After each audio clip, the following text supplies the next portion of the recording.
I just read Halloween, a Festival of Lost Meanings by the esotericist Alvin Kuhn, and he talks about how Halloween is the first of the cardinal festivals of the year, pertaining to the four, the two solstices and the two equinoxes. And each festival celebrates 1/4 of the human journey as mapped through the zodiac. So we make our way from ignorance to enlightenment through our many incarnations on the planet, and the process is broken down into 4 symbolic parts. We have fall, winter, spring, and summer, as symbolized by the elements earth, water, air, and fire. So fall, the earth element, pertains to sensation. Our birth plunges us into the world of sensory experience. And then winter, which is the water element, makes sense because it's when winter is the time that we're the world is asleep under this blanket of frozen water, right? And that watery element is about emotional development. So our next phase of evolution is the airy spring, when we step into the fresh zest of our minds. And then the fiery summer is when we reach our kind of apex, when our spirit burns most brightly, and when we step into the full stature of our spiritual maturity. From the dim moonlight of Halloween to the burning effulgence of the summer sun is how we trace the evolution of our spirit in and out of incarnations as we swing around as the earth swings around the sun in our successive stages on the earth, right? So people historically called Halloween All Fool's Night, and that's really interesting because April 1st is All Fool's Day. If Halloween is All Fool's Night, then April 1st is actually the perfect All Fool's Day, because if the full year is symbolic of that time it takes us to move through our incarnations from our kind of spiritual infancy to spiritual maturity, then the first half of that journey following the fall, Halloween, is when it's going to be relatively dim. And then we're going to embark on that last half of our journey starting in April, 6 months later. And so if All Fool's Night is October, All Fool's Day is 6 months later in April. Halloween is hallowed or holy because it's the evening of All Souls Day. And it's what the church refers to as All Saints Day on November 1st because they commemorate their martyrs that day. But historically, All Souls Day was in sacred remembrance of all of the itinerant spirits, you and me and everybody else, moving in and out of their incarnations on the earth again, because it takes a long time to reach spiritual maturity and then graduate earth school and get on out of here. So Halloween is the holiday that commemorates our return to carnal sensuality.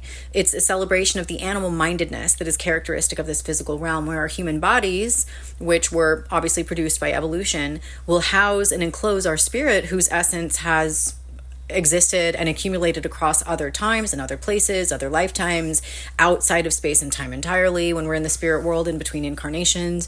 So if you accept Alvin Kuhn's interpretation that we move spiritually from a physical space that's sensual and carnal to an emotional space that's more accommodating of things like friendship and camaraderie, to a cerebral space that seeks to kind of quantify and analyze everything, and then ultimately to a spiritual space that elevates above all of those former things, the physical, the emotional, even the cerebral, then eventually we arrive at the sort of spiritual space where we'll look back on our sensuality as this treacly need for codependence, and we'll look back on our brainy days waxing eloquent as just virtue signaling to other intellectuals, and we'll see the brain as more of a weapon capable of elevating a person above other people, and the brain actually is what separates us and makes us so lonely and prideful, really, because the more intelligent we think we are, the more we're in our tall ivory tower of isolation.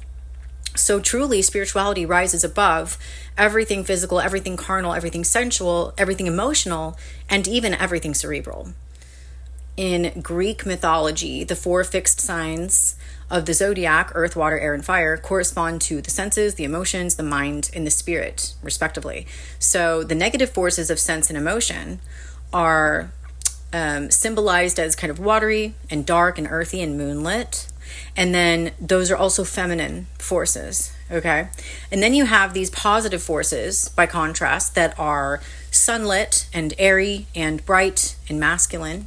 And so when we're talking about early in our spiritual evolution, the symbols for that are kind of witchy and dark. So you have Hecate, who is the goddess of Halloween, and she guards the moon, she guards the night, She lords over the underworld and planet Earth. And then Apollo rules the sun and the sky and the heavens, everything above. So Hecate is everything below, Apollo is everything above. And Halloween recognizes our fall into Hecate's world of form. As such, the emblems of Halloween are obviously witches and the moon and bobbing for apples in the moonlight and in the water even, right? And all of these are kind of winks and nods back to the Garden of Eden, where an apple caused humanity's fall, metaphorically, at least that's in our mythology. And Hecate's water element points to our baptism in this world of form, where we navigate this kind of underworld, this material underworld, immersed in these vessels made of 70% water and 30% earth, dirt. So those are precisely the elements over which Hecate has her power, water and earth. Plotinus addressed this millimetrical trudge we make from the moonlit, kind of shadowy time of our spiritual infancy into the effulgence of our full spiritual stature. He said, they reveled in free will, they ran wild, they overspent their forces, they plunged into excess in all directions. The light that Hecate furnished was pale and wan and too feeble to enable them to see clearly their proper paths. But in the morning comes Apollo's sun, whose rays of knowledge and power dispel the night of ignorance and ghostliness and turns the darkness into the morning of the glorification of all souls.